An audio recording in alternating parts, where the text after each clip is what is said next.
Hello, bachcho, let's read out the questions. Question says from a disk of radius r and mass m, a circular hole of diameter r, whose rim passes through the center is cut.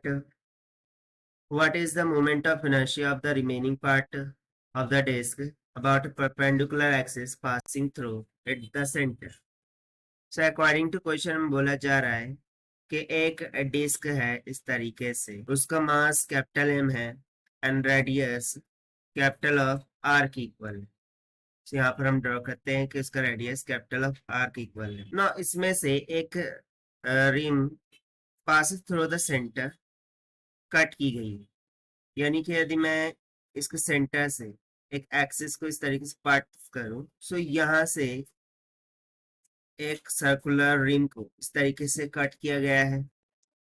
So obviously इसका radius कितना होगा, half of this radius, यानी कि r divided by 2। सो हम बताना है कि moment of inertia for the remaining part of the disc about perpendicular axis passing through the centre क्या होगा।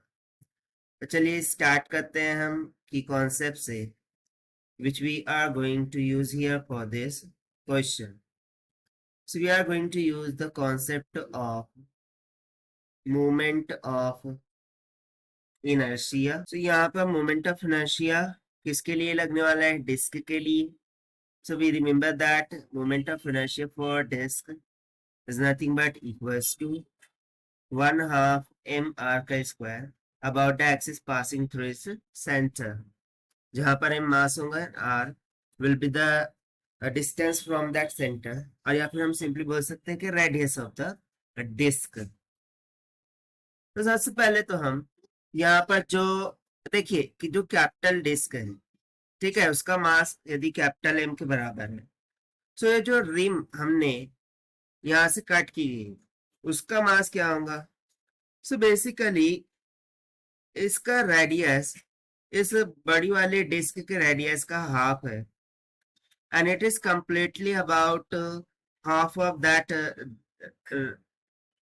diameter of the disk. So we can just state that mass removed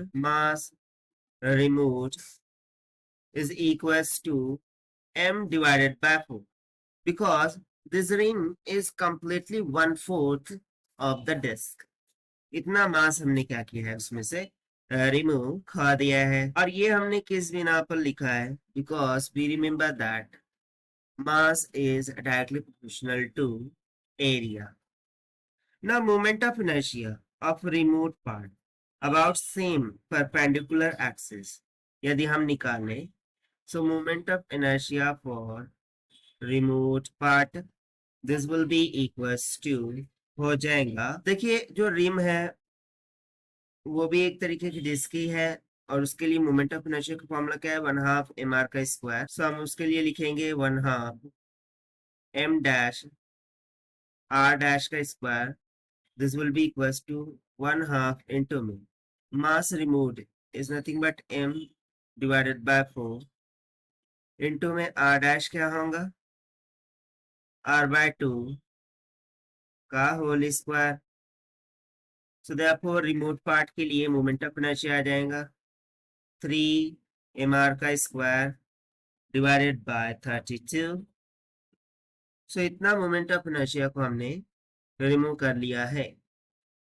Now the moment of inertia for remaining part of disk about perpendicular axis passing through its center, this can be calculated as, that is the moment of inertia for remaining part of the disk, this will be equals to moment of inertia of the total disk minus the moment of inertia removed. So this will be equals to total disk के लिए moment of inertia था 1/2 mr का square minus में remove part के लिए moment of inertia हमने calculate किया था 3/32 mr का स्क्वायर।